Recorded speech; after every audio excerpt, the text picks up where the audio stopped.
Hi friends, I am Muzammil, ये है your standard 8 welcome back to my channel साइडिया। आज की इस वीडियो में हम लोग motion of the centre of mass के बारे में पढ़ेंगे। मतलब कि सेंटर ऑफ मास की क्या एक्सेलरेशन होती है या क्या वेलोसिटीज़ होती हैं, है ना? तो इसी के बारे में इस वीडियो में बेसिकली हम लोग डील करेंगे। जब एफ नेट बराबर 0 होता है तो क्या एक्सेलरेशन होती है, क्या वेलोसिटीज़ होती है इसके सेंटर ऑफ मास की, किसी भी सिस्टम के सेंटर ऑफ मास की, है ना? तो इस वीडियो में बेसिकली हम लोग उसी चीज़ से डील करेंगे। तो ये वाला जो वीडियो है, इस वीडियो में हम लोग सेंटर ऑफ मास मतलब motion of the centre of मास का सारा कंसेप्ट अच्छे से हम लोग समझ लेंगे, अच्छे से हम लोग पढ़ लेंगे, इस टॉपिक को हम लोग अच्छे तरीके से पढ़ लेंगे। और इसके बाद वाली जो वीडियो आने वाली है वो न्यूमेरिकल्स पे डेडिकेटेड होगी, मतलब क्वेश्चंस प्रैक्टिस पे डेडिकेटेड होगी। इस वाली वीडियो में हम लोग कंसेप्ट अच्छी तरीके से समझ लेंगे और अगली जो वीडियो आ रही है उसमें हम लोग क्वेश्चंस प्रैक्टिस करेंगे, मतलब न्यूमेरिकल्स पे वो वाली वीडियो बेसिकली डेडिकेटेड होगी। इस वाली वीडियो में हम लोग अच्छी तरह से कंसेप्ट समझ लेते हैं। तो नेक्स्ट वीडियो कल आ रही है जिसमें हम लोग अच्छी तरह से क्वेश्चंस कर लेंगे, फिर ये वाला टॉपिक खत्म हो जाएगा। उसके बाद हम लोग कंजर्वेशन ऑफ मोमेंटम ना स्टार्ट करेंगे, ठीक है? तो चलिए आज का ये वाला वीडियो शुरू करते हैं।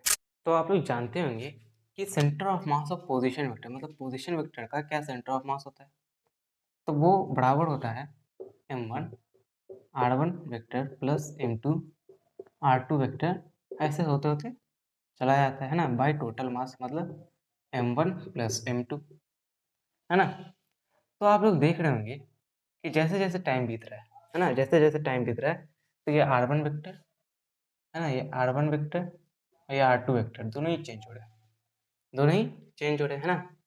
और ये या मान लीजिए यहाँ पे कोई दो चार्ज का सिस्टम है ना, ये दो चार्जेस का सिस्टम है ना, दोनों का रिपल्सिव फोर्स दोनों का रिपल्सिव फोर्स है, दोनों एक दूसरे को रिपल कर रहे हैं, है ना। ये दो चार्जेस का एक सिस्टम है जिसपे कोई भी नो एक्सटर्नल फोर्स, हमने कोई एक्सटर्नल फोर्स नहीं लिया है ना। और ये दोनों जो चार्जेस हैं वो एक दूसरे को रिपेल कर रहे हैं ना, एक दूसरे को रिपेल कर रहे हैं, वो एक दूसरे को क्या कर रहे हैं, रिपेल कर रहे हैं। तो ये क्या हुआ, इनका इंटरनल फोर्स हुआ, है ना। तो ये कुछ तो इन चार्जेस का मास मान लीजिए m1 है, इनका चार्ज है, किसी का चार्ज है m2, है ना। तो ये दोनों एक दूसरे को रिपेल कर रहे हैं, है ना। m1 का पोजिशन वेक्टर होगा r1 और m2 का है r2। तो जैसे जैसे टाइम बीता है वैसे वैसे r1 ही बदल रहा है, r2 ही बदल रहा है। तो बेसिकली जो पोजीशन वेक्टर है वो चेंज हो रहा है ना। तो उसकी कुछ वेलोसिटी भी होगी, है ना, वेलोसिटी भी होगी, है ना। अगर मान लीजिए मतलब कोई एक्स चेंज हो रहा है, मतलब कोई भी डिस्टेंस चेंज हो रहा है तो उसकी वेलोसिटी कुछ ना कुछ तो होगी, है ना। तो इसी तरह से यहाँ पर ये आर सेंटर ऑफ मास है, तो है ना, इसका कुछ वेलोसिटी भी होगा। जैसे जैसे टाइम बदल रहा है वैसे वैसे ये चार्जेस एक दूसरे को रिपेल करे, तो कुछ ना कुछ तो r1 r2 चेंज हो रहा है, तो वेलोसिटी भी। तो इसके लिए क्या वेलोसिटी होती है ना, वी सेंटर ऑफ मास क्या होता है, हम चाहिए वी सेंटर ऑफ मास, है ना। तो हम क्या करेंगे, इस आर वेक्टर को, है ना, आर सेंटर ऑफ मास को डिफरेंशिएट कर देंगे किसके रेस्पेक्ट में, टाइम के रेस्पेक्ट में। जैसे हम लोग करते थे काइनेमेटिक्स में, आपने देखा होगा, जैसे हम लोग एस को डिफरेंशिएट कर देते, मतलब कि डिफरेंशिएट करते थे dx बाई dt, है ना। तो कितना आता था, वेलोसिटी आता था। उसी तरह से आर सेंटर ऑफ मास को डिफरेंशिएट कर देंगे तो कितना आ जाएगा, वी सेंटर ऑफ मास आ जाएगा। एस को डिफरेंशिएट कर, मतलब कि आर को पहले डिफरेंशिएट करते थे तो क्या आता था, वी आता था, है ना। अब आर सेंटर ऑफ मास को डिफरेंशिएट कर देंगे तो कितना आएगा, v centre of mass, we centre of mass आएगा, है ना। तो चलिए इसे डिफरेंशिएट कर देते हैं, तो जाएगा d r center of mass with respect to dt, differentiation of r center of mass with respect to dt बराबर हो जाएगा v सेंटर ऑफ मास के। तो ये क्या हो जाएगा, ये r1 बदल जाएगा v1 में। हमने इसे टाइम के रेस्पेक्ट में डिफरेंशिएट कर दिया पोजीशन वेक्टर को, है ना। तो कितना हो जाएगा m1, इधर कितना हो जाएगा, इधर v1 होगा प्लस m2 v2, है ना, by total mass by m1 plus m2। तो ये तो हो गया वी सेंटर ऑफ मास, है ना। अब हम लोग इसका एक्सेलरेशन भी निकाल सकते हैं। इस तरह से हमने इसका वी सेंटर ऑफ मास निकाला, उसी तरह से हम लोग ए सेंटर ऑफ मास निकाल सकते हैं। काइनेमेटिक्स में हमने देखा था कि अगर हम लोग वेलोसिटी को डिफरेंशिएट कर दे टाइम के रेस्पेक्ट में तो एक्सेलरेशन निकल जाता था। उसी तरह से वी सेंटर ऑफ मास को डिफरेंशिएट कर देंगे टाइम के रेस्पेक्ट में, तो differentiation of v centre of mass, ये तो आप लोगों को पता होगा ना कि वेलोसिटी को डिफरेंशिएट किया तो एक्सेलरेशन आया, है ना। उसी तरह से वी सेंटर ऑफ मास को डिफरेंशिएट करेंगे तो कितना आएगा, ए सेंटर ऑफ मास बराबर हो जाएगा ए सेंटर ऑफ मास के। ये कितना हो जाएगा m1 a1 है ना, plus m2a2 by m1 plus m2 by m1 plus m2। तो ये तो हो गया इसका ए सेंटर ऑफ मास, है ना, इसका क्या हो गया, ए सेंटर ऑफ मास हो गया, है ना, ये इसका ए सेंटर ऑफ मास हो गया। तो यहाँ पे आप लोग एक चीज़ नोटिस करेंगे, यहाँ पे m1 इंटू a1 है प्लस यहाँ पे m2 इंटू a2 है। तो आप लोग को एक चीज़ याद होगी कि ma बराबर कितना होता है ना, वो होता है बराबर f के, मतलब f बराबर कितना होता है, ma होता है, न्यूटन का सेकेंड लॉ, है ना। तो यहाँ पे मास इंटू एक्सेलरेशन दिया हुआ है, तो ये तो फोर्स हो गया। और चलिए हम लोग इसे F1 से डिनोट कर लेते हैं, ये भी मास इंटू एक्सेलरेशन है, ये भी फोर्स हो गया, इसे हम लोग F2 से डिनोट कर लेते हैं। इसी तरह से और फोर्स बढ़ते जाएंगे। यहाँ पे तो सिर्फ 2 ही मास दिया हुआ है, तो इसलिए हमने A1 into A1 plus M1 into A2 लिया है ना। अगर और मास होता तो M3 इंटू A3 होता, तो और फोर्स जुड़ते जाते हैं, तो सारा फोर्स जब जुड़ जाता है मतलब टोटल फोर्स, यहाँ पे तो टोटल फोर्स है, तो टोटल फोर्स बराबर कितना होता है, टोटल फोर्स बराबर होता है एफ नेट के, आप लोग को पता होगा, है ना। तो एफ नेट बराबर, तो ये तो हो गया एफ नेट, तो एफ नेट बराबर किसको जाएगा, total mass into a c u m, ये m one plus M two क्या है, total mass, total mass, total mass है।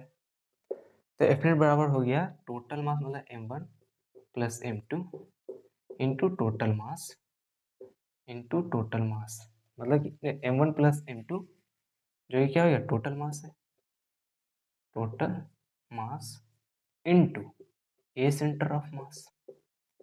तो एफ नेट बराबर हो गया total mass into a centre of mass. इतना आप लोग को समझ में आ गया, है ना। और यहाँ पे एक ट्विस्ट आता है, इतना तो आप लोग को समझ में आता है कि एफ नेट बराबर होता है, किसी भी सिस्टम का एफ नेट बराबर होता है M into a centre of mass. मगर यहाँ पे एक ट्विस्ट ये है कि जब मैंने ये सिस्टम लिया था तब मैंने आप लोग को एक बात कही थी कि इस पर कोई भी एक्सटर्नल फोर्स नहीं है, मतलब there is no external force. External force क्या है, एक्सटर्नल फोर्स वो 0 के बराबर है, मतलब एक्सटर्नल फोर्स इस सिस्टम पे एक्ट ही नहीं कर रहा, तो इस सिस्टम के जो अंदर है वो इंटरनल फोर्स है। और मैंने कहा था ये रिपल्सिव फोर्स है ना, तो ये इस पे लगाएगा एफ फोर्स, तो ये भी इस पे लगाएगा एफ फोर्स, है ना, मतलब दोनों एक दूसरे को रिपेल करेगा। चार्जेस की एक प्रॉपर्टी होती है ना, same charges repel each other, है ना। तो ये इस पे लगाएगा एफ फोर्स, ये लगाएगा इस फोर्स, मतलब नेगेटिव डायरेक्शन में। तो ये क्या होगा कि जब इंटरनल फोर्सेज जो लगाएगा, ये इस पे ये फोर्स लगाएगा, ये भी इस पे ये फोर्स लगाएगा, तो दोनों का फोर्स कैंसिल हो जाएगा। तो जब इंटरनल फोर्स एड अप होके 0 ही हो जाएंगे, है ना। और ये कितना एफ नेट, मतलब हमने तो एफ नेट माना था ना, m1 into a one plus m2 into a two का, जब सारे फोर्स एड अप होके 0 हो जाएंगे तो एफ नेट बराबर कितने का हो जाएगा, 0 हो जाएगा। तो इससे हमें ये कंक्लूजन निकलता है कि अगर किसी भी सिस्टम पे एक्सटर्नल फोर्स नहीं है ना, तो उसका जो इंटरनल फोर्स है वो एक दूसरे को फोर्स लगाएगा, और दूसरे वो ये दोनों चार्जेस जो एक दूसरे को फोर्स लगाएंगे तो दोनों का फोर्स जुड़ के 0 हो जाएगा। ये इस पे एफ फोर्स लगा रहा है, ये इस पे माइनस एफ फोर्स लगा रहा है, तो एफ माइनस एफ कितना हो जाएगा, 0 हो जाएगा। तो अगर एक्सटर्नल फोर्स 0 है तो एफ नेट बराबर कितना हो जाएगा, 0 हो जाएगा। तो यहाँ पे हमें वही चीज़ देखने को मिली, है ना, ये m1 इंटू ए वन कितना फोर्स लगा रहा होगा, एफ फोर्स लगा रहा होगा, और ये m2 इंटू ए टू कितना फोर्स लगा रहा है, माइनस एफ, अपोजिट डायरेक्शन में माइनस एफ लगा रहा होगा, तो ये दोनों तो कट जाएगा, तो हो गया 0, ये तो 0 हो गया, तो एसीएम कितना हो गया, 0 हो गया।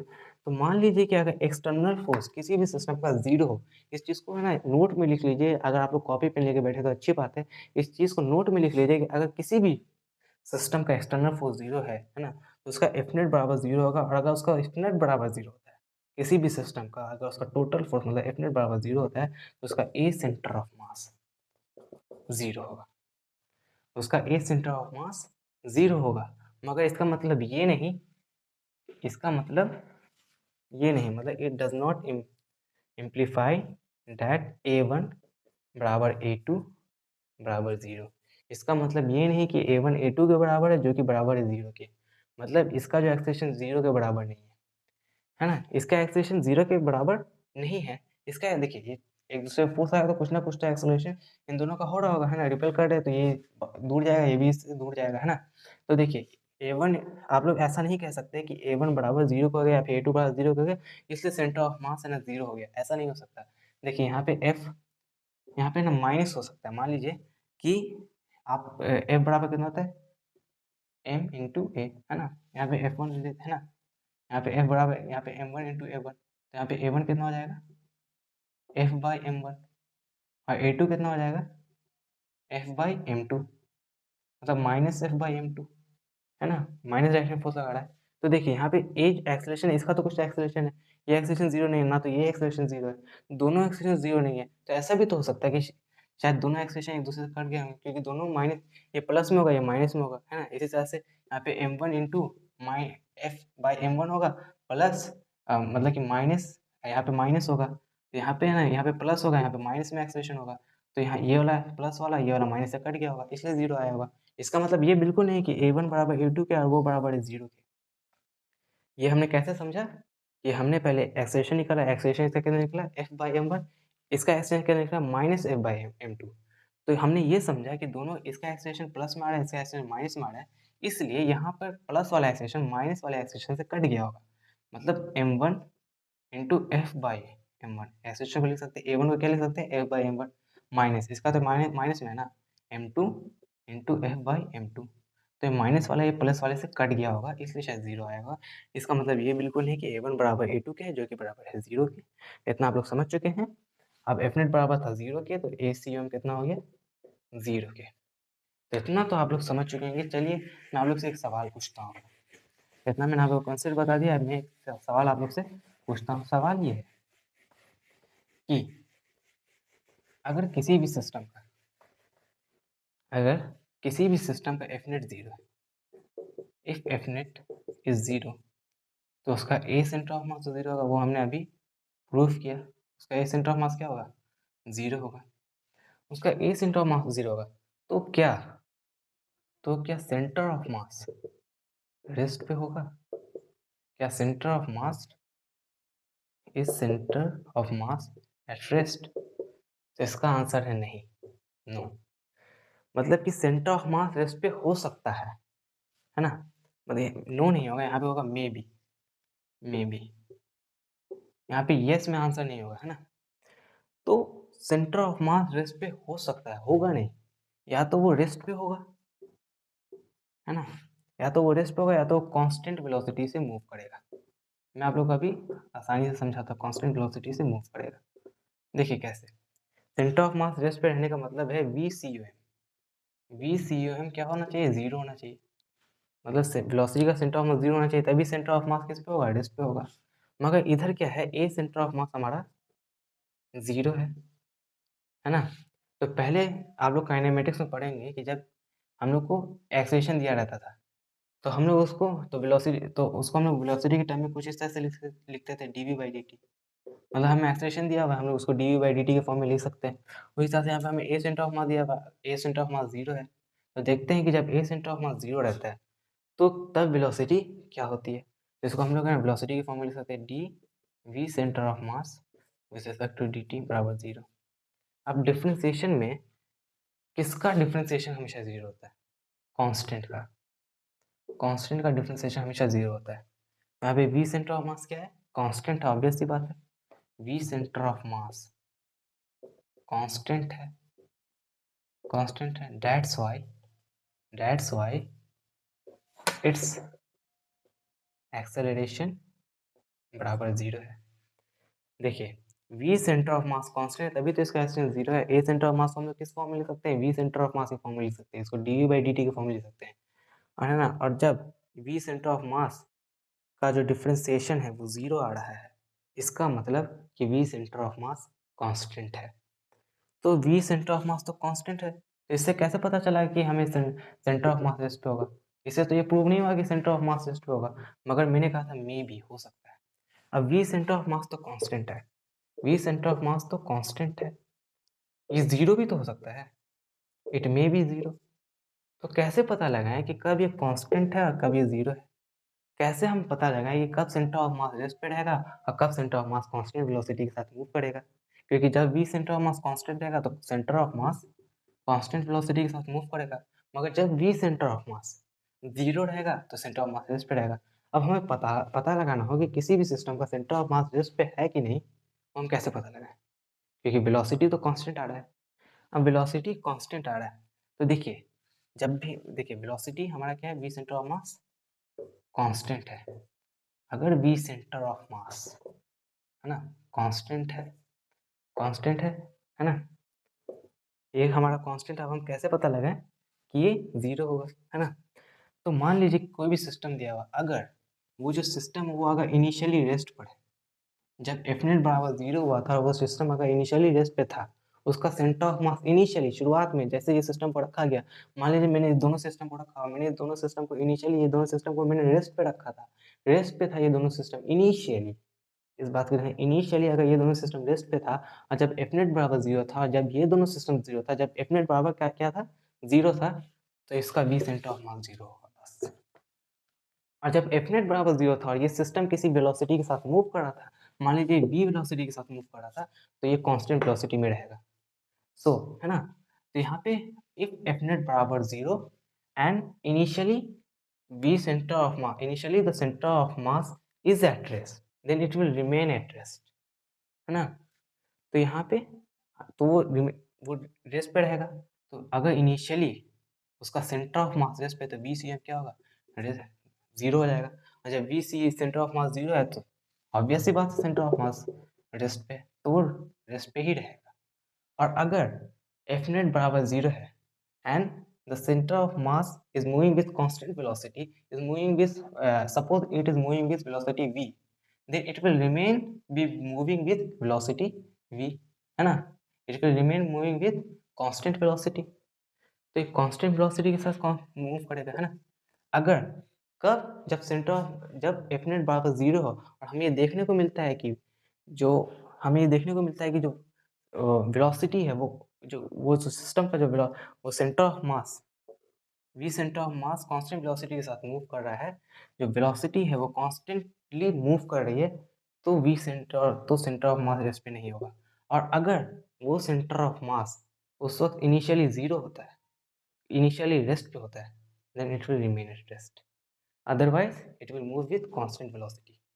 तो इतना तो आप लोग समझ चुके होंगे, है ना, इतना आप लोग पूरा कॉन्सेप्ट अभी इसका समझ चुके हैं। मैंने अच्छी तरीके से आप लोग को समझा दिया कि आखिर किस तरह से मैंने A centre of mass, B centre of mass के बारे में अच्छी तरीके से मैंने आप लोग को समझा दिया। एक और चीज़ मुझे बताई रह गई थी कि अगर B centre of mass constant है, इसका मतलब ये नहीं कि v1 बराबर v2 के है बराबर 0 के, मतलब कि कांस्टेंट के, इसका मतलब ये कतई नहीं है।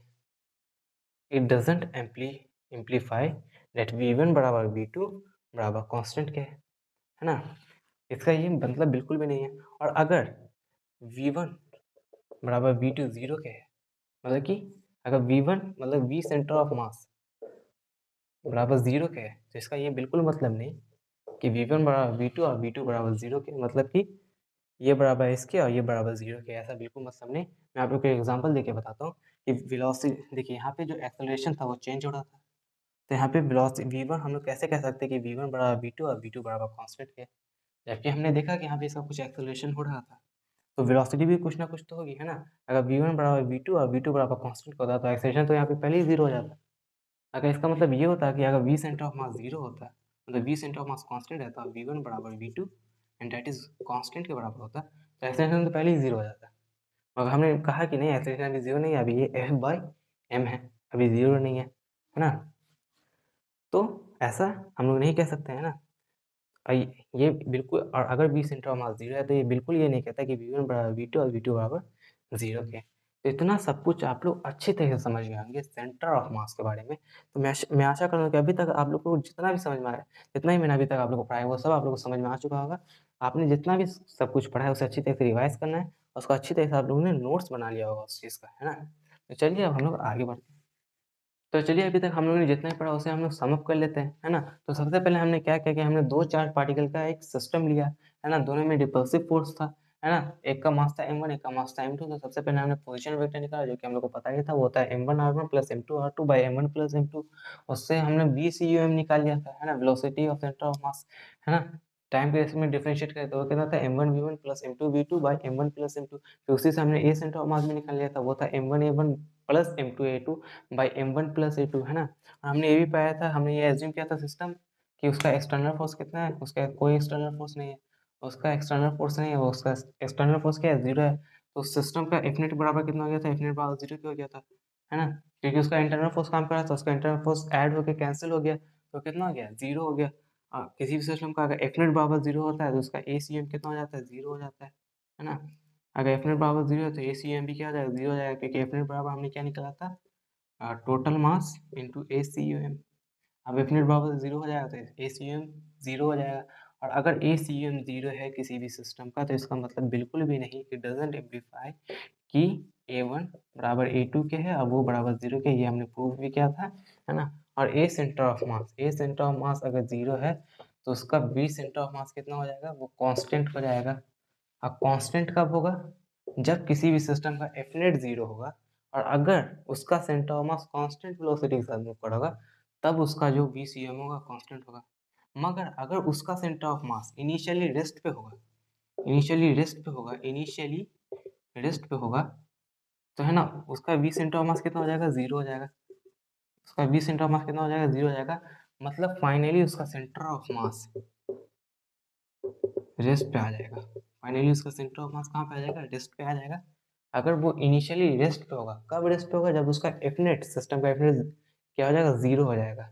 और तब उस वो जो सेंटर ऑफ मास है वो इनिशियली रेस्ट पे होगा, तो वो वी सी एम कितना हो जाएगा, 0 के बराबर हो जाएगा। मतलब सेंटर ऑफ मास रेस्ट पे ही रहेगा।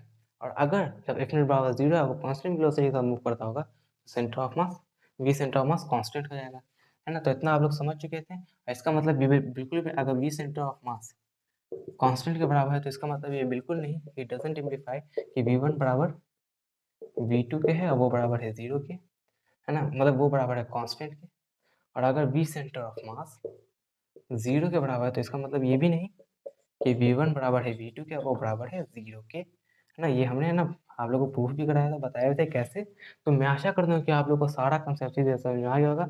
बस आप लोग कंसेप्ट को अच्छी तरह से रिवाइज करते रहना। आप लोगों ने अच्छी तरह से नोट्स भी बना लिया होगा। अगर आपको ये वाला वीडियो अच्छा लगा तो आप इसे लाइक और शेयर कर सकते हैं, और आप हमारे चैनल को सब्सक्राइब कर सकते हैं।